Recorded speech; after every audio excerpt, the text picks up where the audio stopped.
setting the scene, there was a general question around Operation Valamgodi, but the detail of that question is when we're dealing with Shaft 11, rescuing people in Shaft 11, there was an indication that Shaft 10 has challenges, and we're going to evaluate it. So the primary question is that was everybody who was stuck, the illegal miners who had stuck themselves in the Stilfontein mine, were they all rescued, or there's still another effort? And also in general, we are dealing with only one mine. What are the government plans for the rest of them? So if you can start from there, then we can take only 4 or 5 questions, and then we'll release you back into the Lekgotla. Thank you, Minister.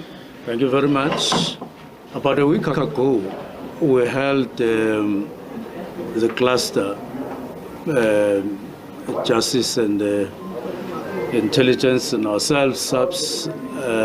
We held a meeting and we invited DMR, and the purpose of the meeting was to hear a closeout report on Stilfontein as the epicenter of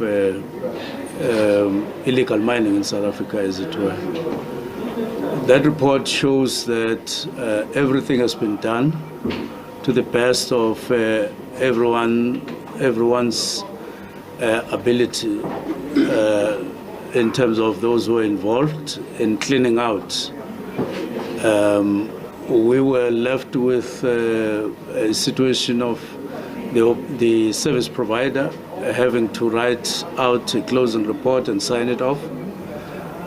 Police also do the same, and all the other people who are involved. But we satisfied ourselves that everything has been done, as I say, to the best of our ability.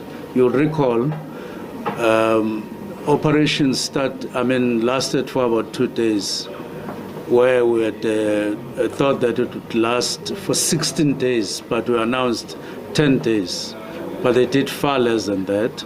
And we said, even though we are satisfied that this was 3 o'clock or so, that no one is coming out anymore, but go there tomorrow, be there, satisfy yourselves that you have called out everybody, including the people that would be sent down, carry messages the way they were carrying.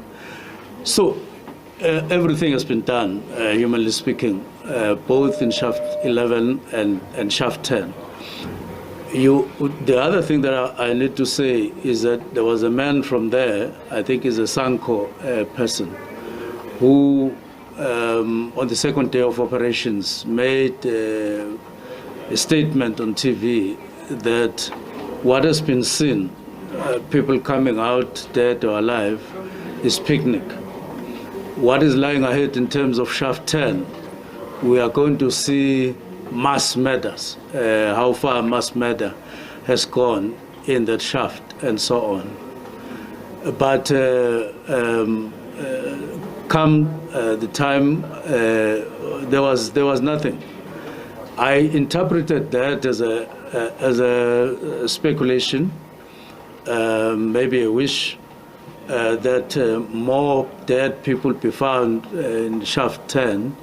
And as it turned out, nothing of that nature ever happened. And so, as far as we're concerned, it's now a done job. What needs to be done now, the responsibility has shifted in Stilfontein to the mine owner, and with assistance from Minerals Council, but all of it under DMR. To seal those shafts, particularly Shaft 11. But I don't think they will deal with Shaft 11 only. They need to deal with all other shafts that may still pose a problem. Now, in terms of the way forward, we took a resolution there, assisted by Net Joints, that we have to intensify the ban on illegal mining in the country. There are many reasons for that. One of the reasons cited by the Minister of Minerals resources and petroleum was that it now comes at a cost, illegal mining comes at a cost of no less than 60 billion rand per annum, just illegal mining. But there's also the other aspect of criminality. Where does whatever they get from underground, where does it go immediately it reaches surface?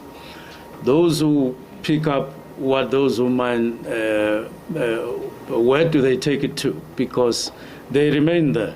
They don't go out. It means that the second layer takes from the first layer from underground, give it to the third layer, and ultimately it goes somewhere for refinement and all of that. But we're interested in that value chain, so we're intensifying that investigation on those who could be termed as sophisticated, those who are in hiding, and those who are operating even from outside the country, so that we get the whole of this value chain. So we will come up with that. Investigations are underway by DPCI and other agencies. But we're interested also, as we said, we're interested in the 10 companies that were there assisting in whatever way they were assisting. Some of them were found their objectives. They say their objectives is to assist communities around illegal mining activities, empower them and all of that. But they do that outside government. They have never spoken to us. We hear when we pick up documents here and there, and that is worrying us, because some of them are from overseas. Now, they follow the companies that mined during the colonial era and during the apartheid era. And now we have the third layer of companies that come from overseas. To do things as they want and so on. We will look for a meeting with them, sit down with them. What are your activities? What are your objectives? You'll recall we were taken to court about 5 times. And we don't believe that people from around there had all the money to do that. So they were aided by these 10 companies without declaring. All of us who are there, including us as government, we declared everything that we're doing. When there's a body coming from underground, we declare it. When there's somebody who is sick for something, we declare, take to hospital. Those who were arrested, those who were taken to their own countries, we declared everything. There's not a single thing that we hid, that we hid behind, including the questions, delicate questions of balancing rule of law and human rights. We were overboard. We were, transparent on that. Now, we don't want anybody to then work underground in a delicate situation like that and so on. So what is the way forward? The way forward is to intensify the ban on illegal mining.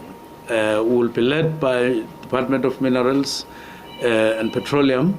They've done some work and they are proceeding. We just have to intensify. We will follow them, assisting in terms of law enforcement, where law enforcement is called upon to act.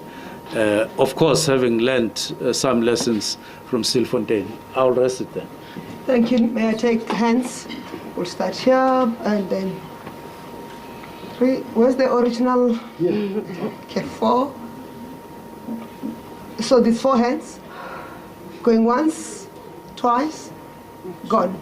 Okay. Thank you, Minister. Peter of High News. Minister, well done. More than 1,500 illegal miners were arrested, and only 29 or less than 30 were South Africans.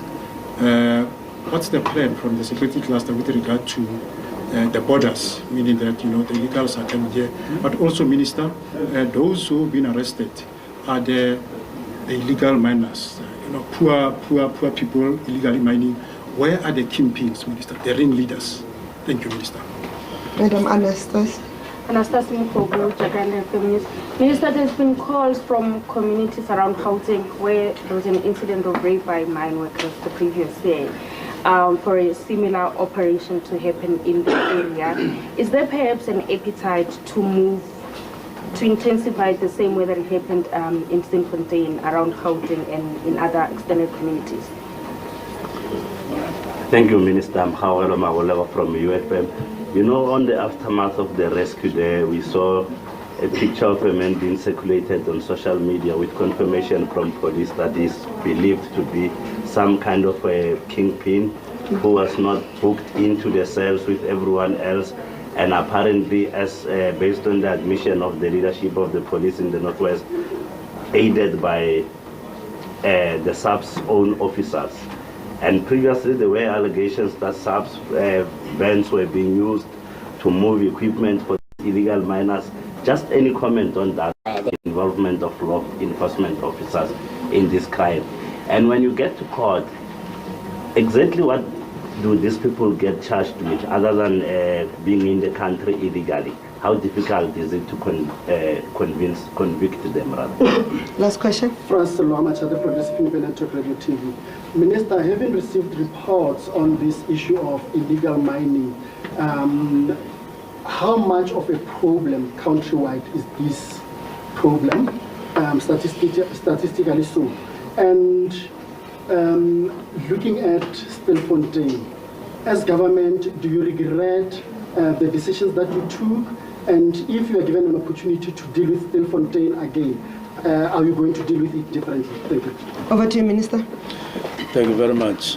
Let me start with the appetite to deal with other open mines or other illegal or mines being operated on illegally.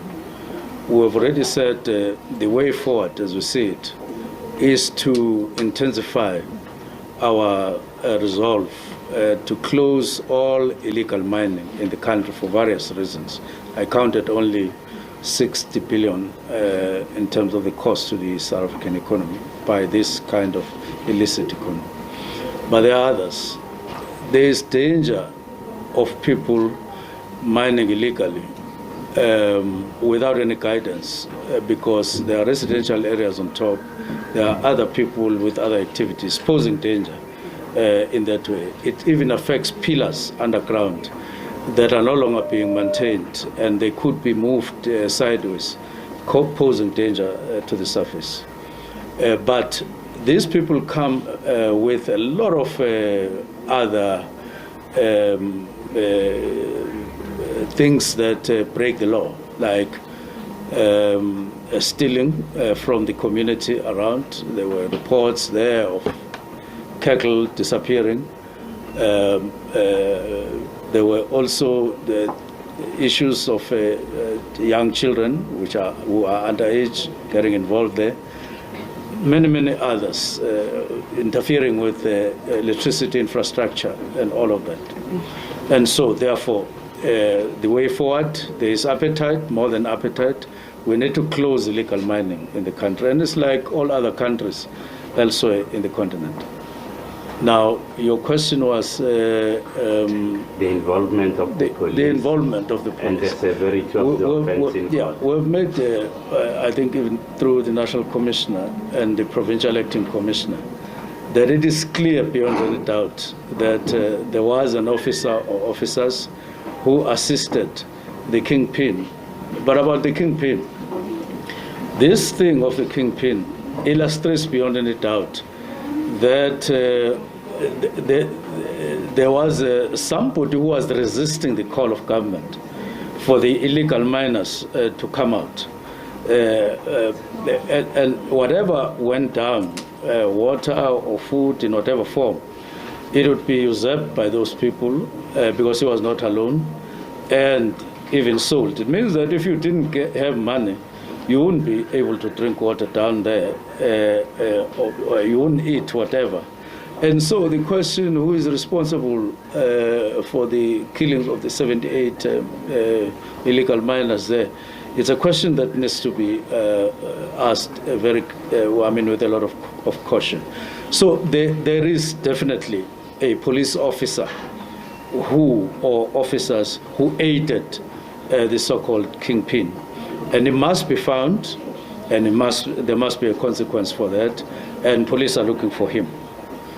And then your question is, I didn't write down, the summary of your question was What do you do with those who get arrested? And they are processed by justice, and they are charged for being illegally in South Africa. But if there's any other thing, like some of them come out with some of the pieces of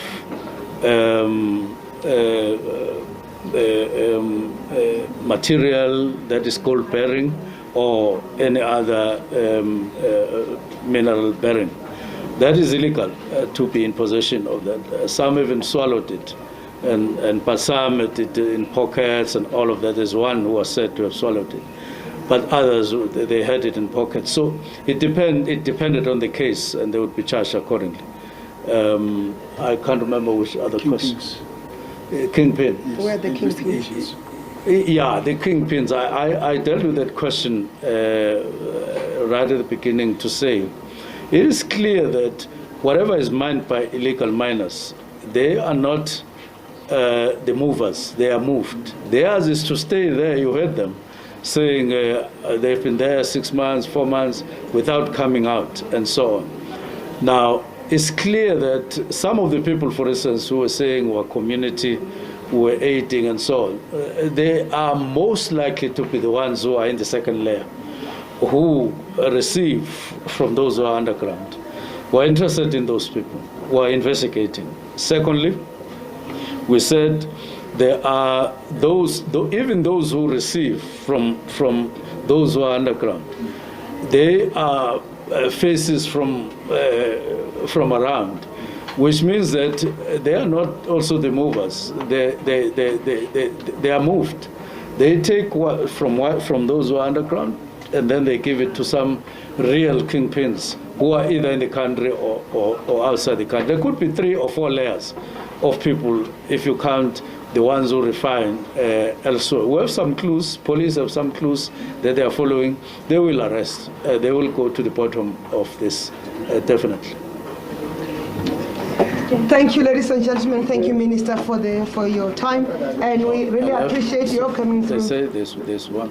Which was the question on how much of the problem is countrywide. But he has explained it. He said. I asked for statistics as well. No. It's really unfair on the minister. And the last was, if government is given an opportunity to do stuff again, will government do it differently? Is the only question that the minister is going to deal with is the plus part of the Stilfontein, what are the lessons? But statistics, it's really unfair to ask the minister to provide statistics. Thank you. Minister, over to you. There's going to be more time of reflection on this matter. You take it to yourself as an individual. When you're on a plane, it doesn't land in the same way all the time. Some pilots would land a little bit roughly, and others and so on. When you ask them, they will tell you you learn, or on each landing, you want to learn better. Each time so it's common cause that having gone through Stilfontein, we will go to other operations better equipped by what we would have learned there, and use those lessons to handle those situations that would pose. So that question is common cause. It's our daily experience that we want to do better all the time, and we would want to, both in terms of time and other efficiencies and so on. Thank you, Minister, for your time. Members of the press, thank you for your time. Minister, you are to Thank you. Thank you. Minister.